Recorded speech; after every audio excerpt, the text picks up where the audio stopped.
This is West Ham Unofficial. Come on, you Irons.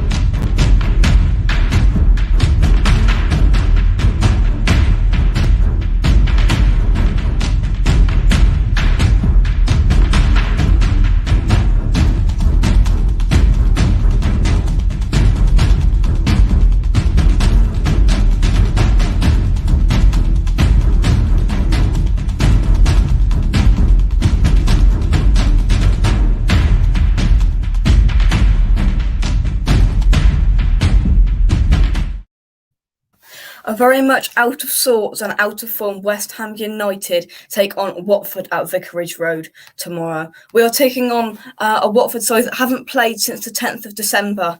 By the time the game comes tomorrow, that's 18 days since Watford last played in the Premier League. A very well-rested side come up against a very much out of sorts and out of form West Ham side who played just yesterday. Welcome back to West Ham Unofficial. I hope you are all well. This is the match preview for Watford versus West Ham, of course, at Vicarage Road tomorrow. Because it's a bank holiday, 3 o'clock kickoff. I think it's on Amazon Prime as well. So I'm not going to lie, I'm pretty nervous for this. But for the preview, I'm joined by Jordan. Jordan, how are you? I'm very well, Jake. Thank you. How are you? Not bad at all. It only just feels like we've finished talking about the Southampton game yesterday, but I know you didn't watch it, but what did you make of it?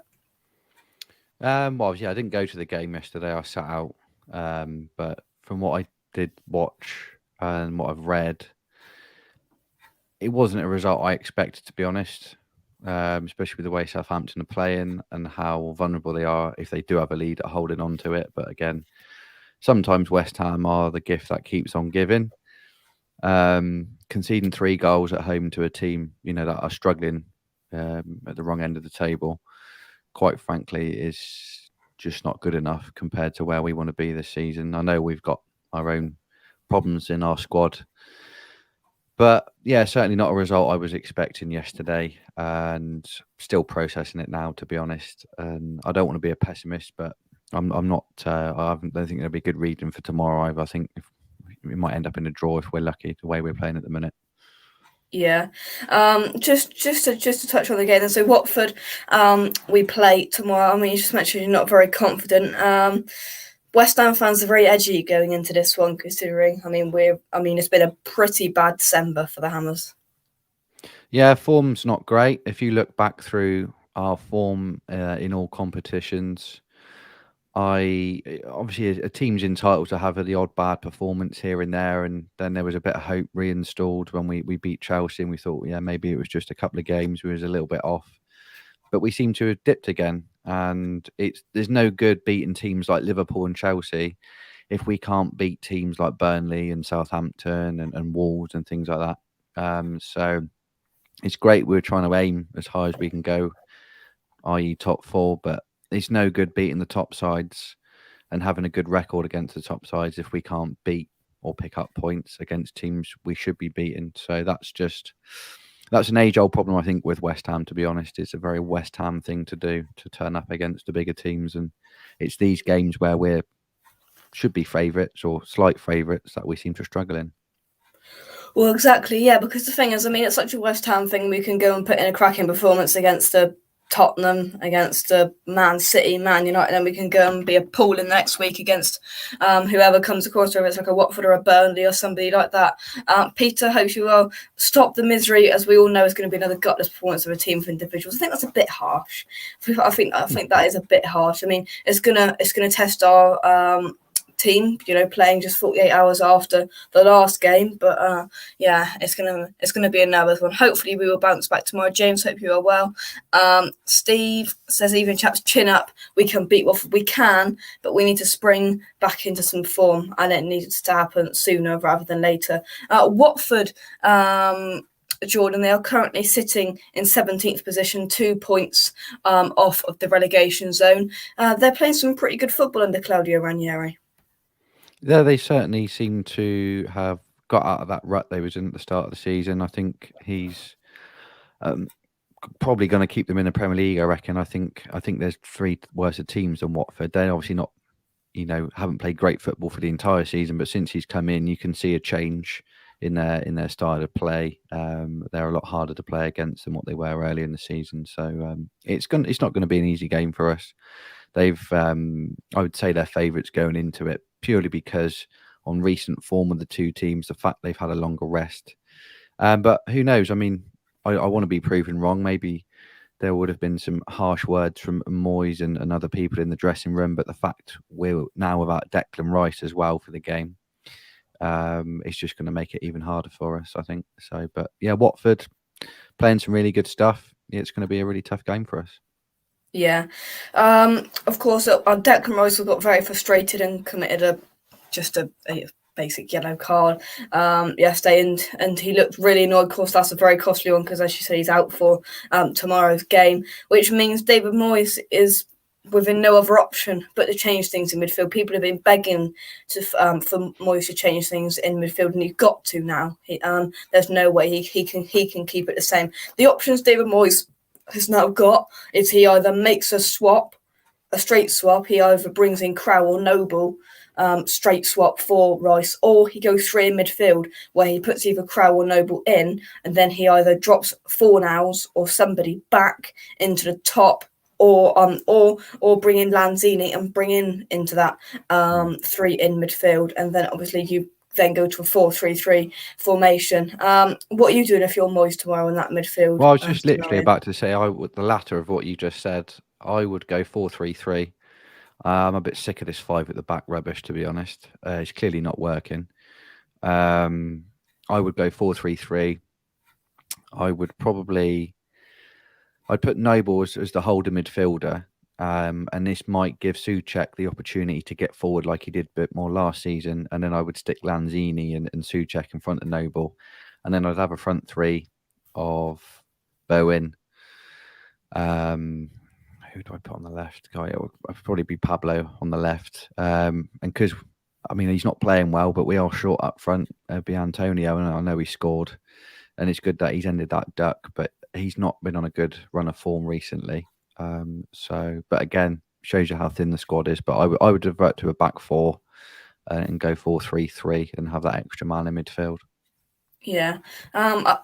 Other things in that system is people will say Noble just nowadays just had nothing to it. Would you be tempted to put Crow in over Noble in that midfield, or do you think this game is calling for Noble to really get the boys up again?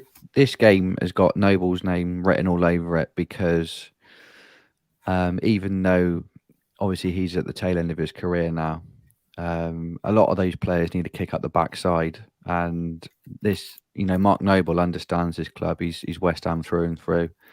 And I think hopefully he would have had some harsh realities to say to some of the players with some of their recent performances. So I think Mark Noble will come in and hopefully give everybody a good kick up the backside. And not just that, but motivate the team as well. So, I mean, at the same time, I would like to see Alex Crow be given a bit more game time.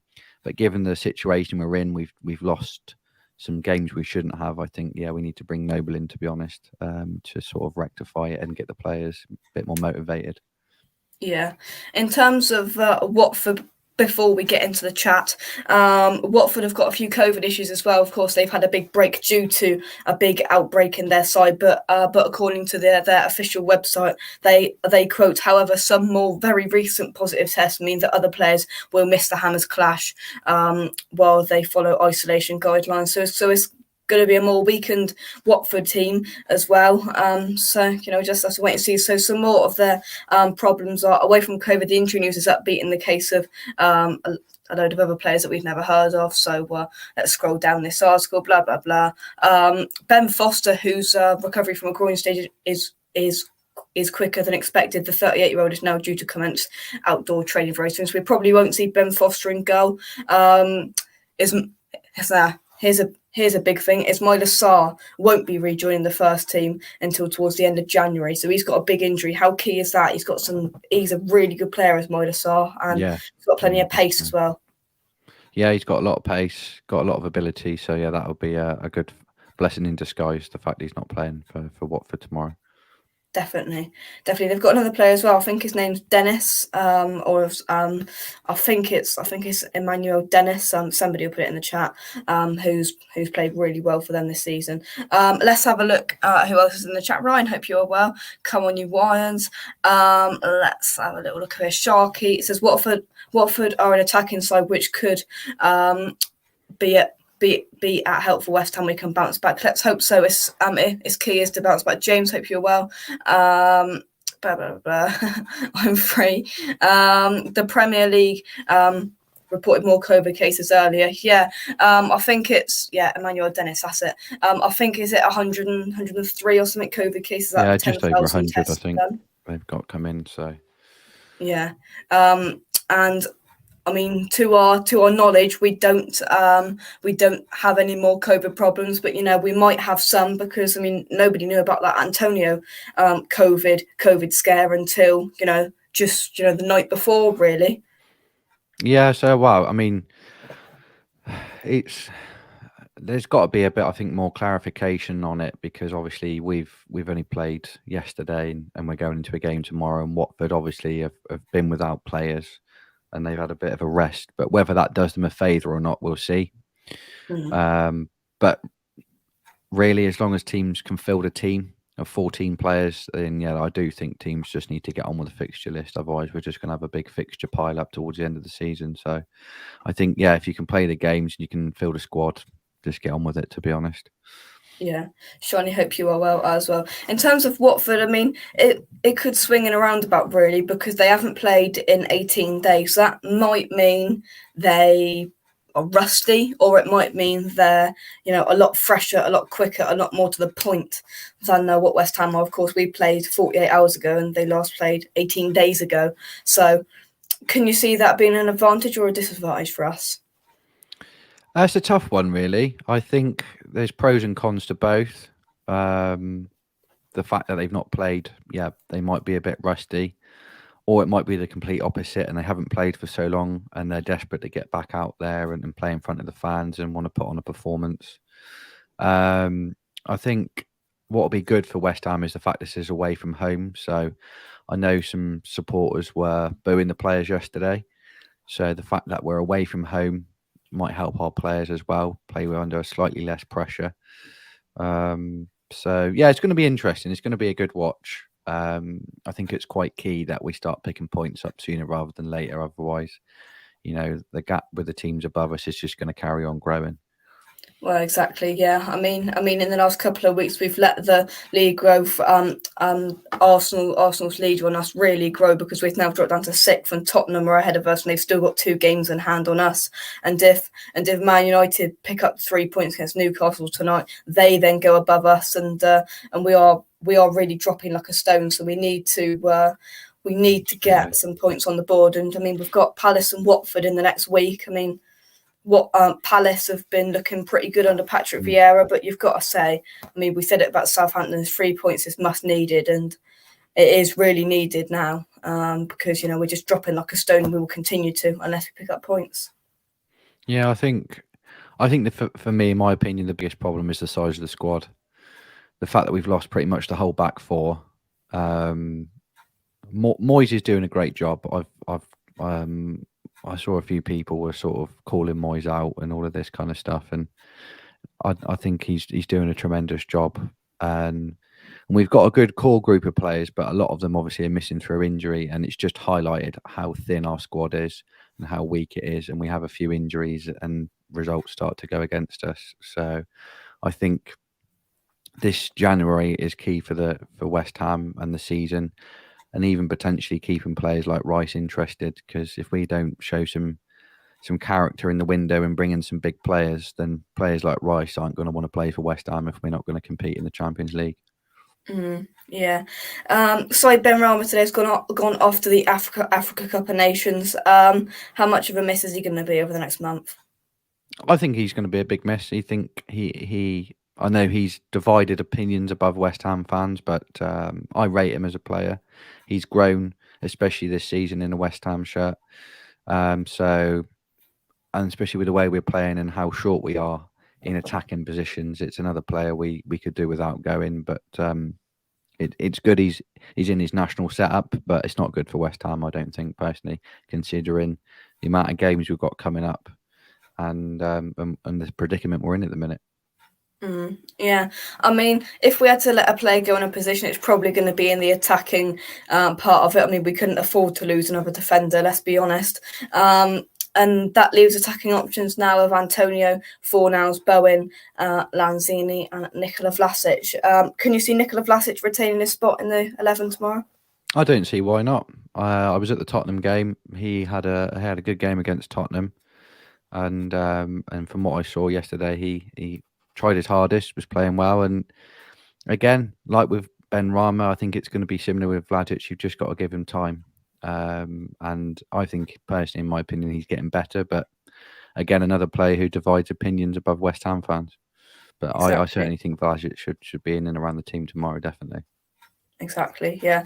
Who's going to be our key player tomorrow then? Gosh, that's a good question. I don't think it's going to be anything. I don't think we need to worry necessarily in the attacking areas of the field. It's about keeping goals out. We are starting to leak goals at the minute, from going to conceding not so many in the first sort of half of the season. I'm more worried defensively. I don't think it's about how many goals we can potentially score. It's about how many we could potentially concede. So I think everywhere across the back four is going to be key tomorrow. So I think especially people like Dawson, if they're in and around the team tomorrow, need to have a big performance. Yeah, I don't blame those players as much. I mean, it's not good because I mean our two only starting centre backs that we've got are our backups, and they've showed in the last game. I think that they are backups for me, and the sooner we can get Zuma back, apparently he's ahead of schedule. I mean, how ahead of schedule I don't know, but we need to get him back ASAP. Let's have a look. Is Saeed Benrahma available tomorrow? I don't think he is. I believe he is gone today to the Africa Cup of Nations, but don't quote me on that. In terms of Watford, I mean, they've got some decent players in and around. We don't know who's going to be starting because they have hinted on some more COVID issues. So the game hasn't been called off, but they have still got some remaining COVID issues. I mean, they've got some decent attacking players. They've got Sissoko in midfield, which I think was a good move from him from Tottenham to Watford. He's a good player, and a certain Jeremy Ngakia. Do you remember him? Yes, I do indeed. Yeah, there was big things associated with that kid's name, and he's playing for Watford now, so there you go.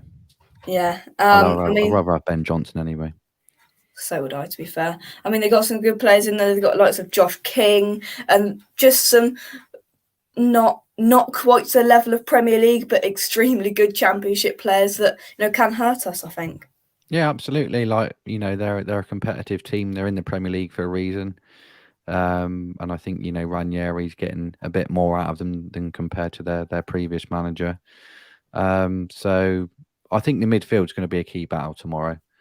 Our back four is vulnerable at the minute. I mean, it would be good if they could step up, but I think the midfield is going to be a key area of the field tomorrow in keeping goals out, but also getting us a bit more on the front foot. Yeah, Shiny G says, I'll be happy not seeing another mince pie for 11 months. Exactly, Shiny G, exactly. Moyes has done brilliantly during his second spell. Exactly. I mean, even David Moyes in his press conferences that he's done over the last couple of weeks, he hasn't been too surprised in the dip of form. The dip of form was going to come eventually, and it's just a shame that it's come in December where we play our most games. Yeah, I mean, but I think there's a correlation there between the fixture pile up and the size of the squad we've got. Yeah. Don't get me wrong. If at the start of the season you said we'd be in the top 6 over Christmas, we would have won our Europa League group and would have at least got to the quarterfinals of the League Cup, I would have been pleased with that. but it's just been sad to see the level we've set ourselves and how much we've dropped off in a short amount of time. That's what's worrying.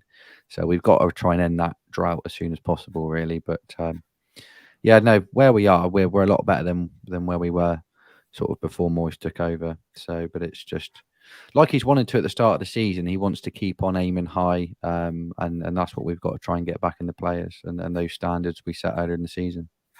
Yeah. Let's go here. Moyes out, drop players, etc., etc. Some really medieval attitudes out there. Punishment is not a good motivator. And Gakia always wanted to play for a relegated managerless team. He got his wish. Exactly. Only 2 left in my house, but enough cream and custard for 8 pies. And there's only one solution to my problem. There you go. Prediction and final thoughts, Jordan. It's a really difficult game to call because you don't know what Watford's going to turn up, whether it's going to be rusty or whether they're going to be really energised. They don't know how many COVID players that they're going to have out. You don't know what West Ham is going to turn up. There are so many different questions and ways this game could go, and it's extremely hard to predict. But what are you going to go for? In my realistic, honest, non-biased opinion, as a West Ham fan, I'm going to go a score draw on this one. I think it'll be a 1-1 or a 2-2 this game.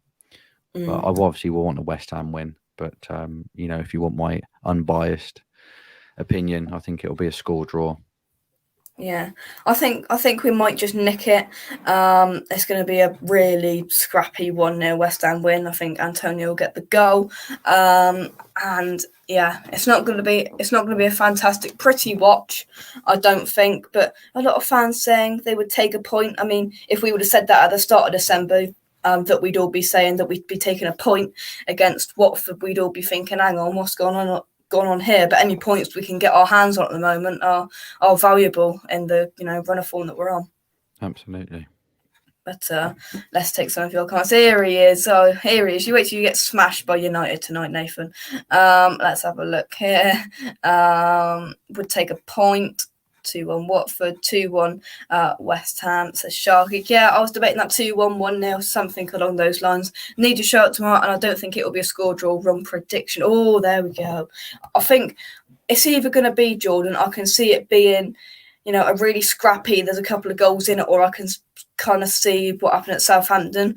Like, both defences aren't fantastic, and both teams are capable of scoring goals, and a 3-2, 3-3, something like that is very possible alongside a 1-1, a 1-0 or something like that. Yeah, I think it's a difficult one to predict, this one, like you said.